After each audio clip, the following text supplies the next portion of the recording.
there everyone, welcome back to another Gate Ruler video. Thank you to Sundial, my Simian level supporter.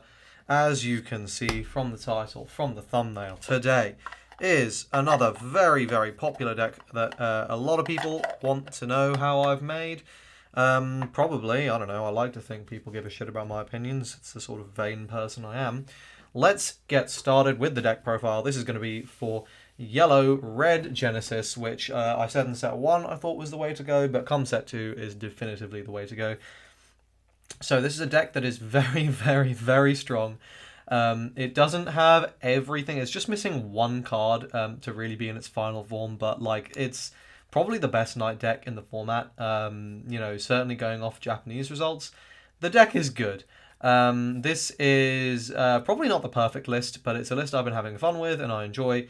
And it's got some text to deal with upcoming things that Americans will already have, and us in Europe, we get to sort of go a month without needing to deal with, of course referring to Scoob/FSM.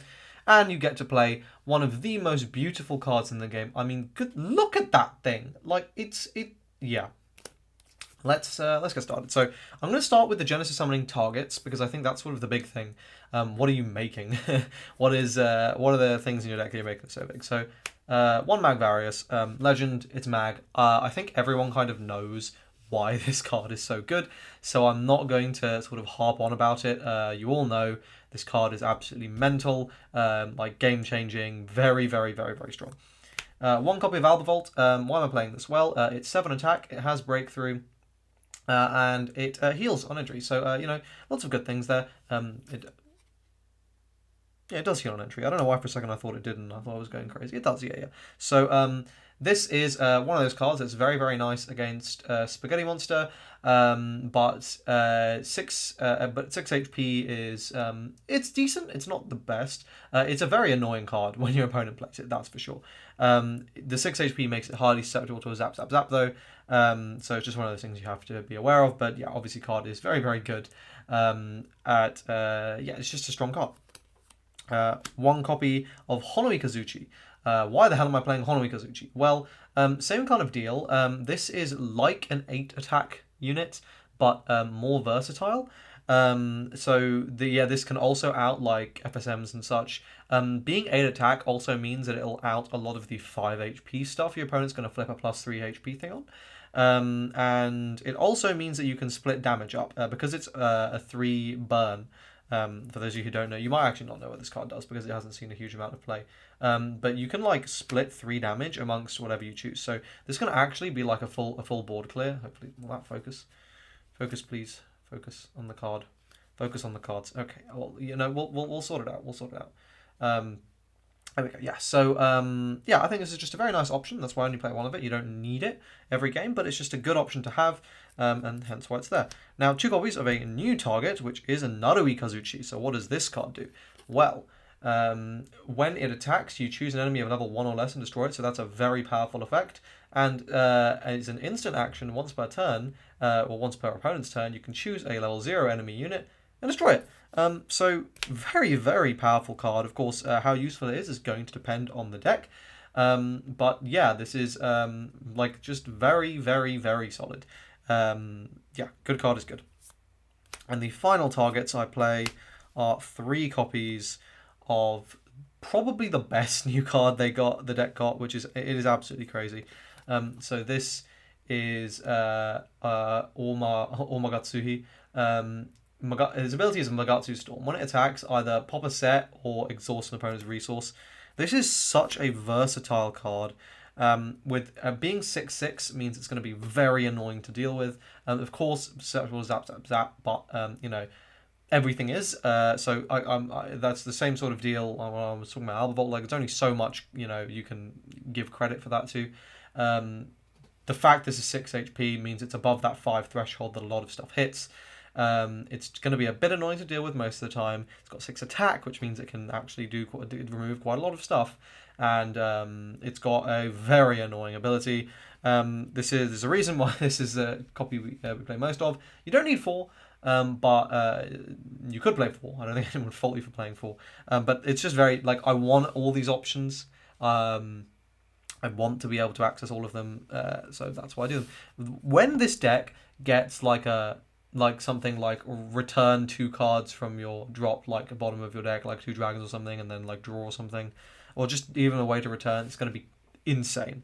Because at the moment, the biggest problem with this deck is you running out of steam, basically, and just losing targets. On to level 2s. 1 copy of Dragonicon again. This leaves the deck as soon as we get Jack, but until we do, it's actually quite a nice option. So what does it do? Well, it lets you pop 2, or as a counter, you can just pop a level 2 or less. So it's not bad by any means. It's just Jack is a much better card for the deck. This also means that what would basically happen is I would remove one of the level 3 targets, probably Honui Kazuchi at that point. I'd put in another Shinjuku for the counter slot, and then I would change this for a Jack. Is essentially what would happen, just in case you were curious how that would go about.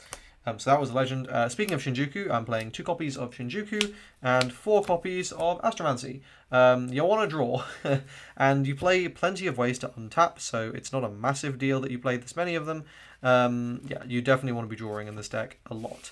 You absolutely need to see your pieces. So yeah, drawing, very, very important.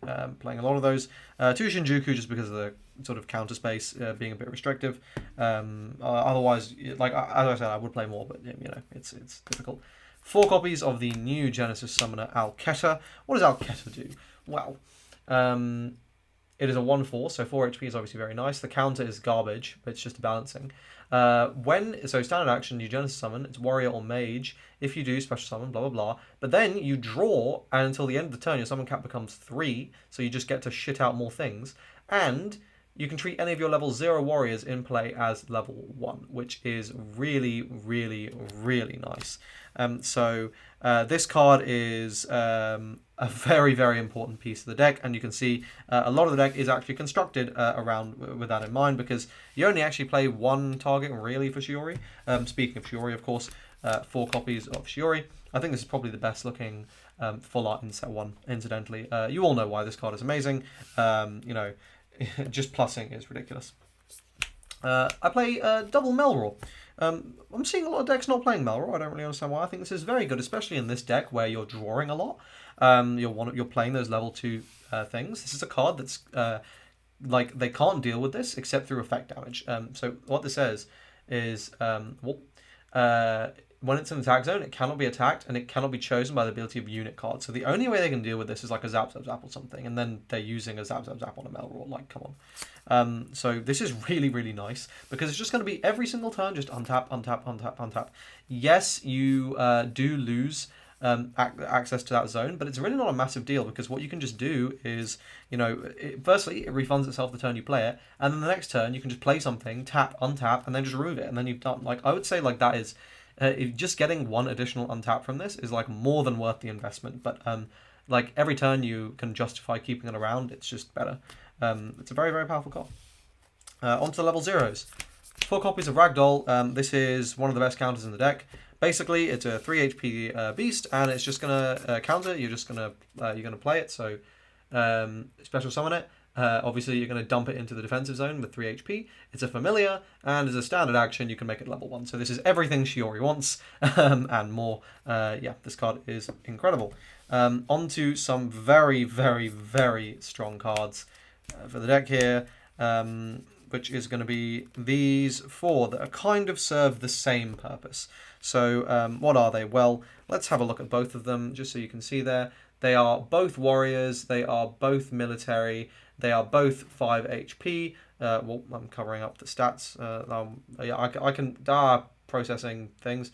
They're both 5 HP. This one has a bit more strike attack. This one has strike. But that's it. Like that's the only real differences. You play both because they're both amazing. They're both going to be Alketa targets, and they're both going to be 5 HP things that your opponent is really going to hate having to deal with. Really, really strong cards there. Very, very powerful defensively. 4 copies of Right of Kami's Scorn. This is a reduce anything to 0.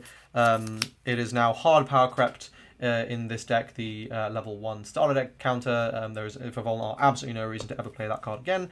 Yep, there you go.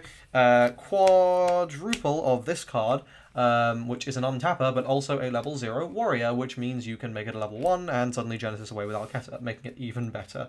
Very, very strong card there. Triple Desperate Resistance. This is going to be able to add 3 HP to anything, and to round out the deck, double Flying Shield. This is just a generic reduced to 2, reduced by 2. So there we go. That is my Genesis summoning deck. I think it's really, really solid. It might not be the ideal list, but I think it's most of the way there. I'm very, very happy with it. Please, I really do recommend giving it a go. You can find a list linked in the description, of course. If you enjoyed it, please do subscribe to the channel, like the video, let me know your thoughts in the comment section down below, and let me know any deck profiles you would like to see. But other than that, I will see you guys in the next one. Cheers.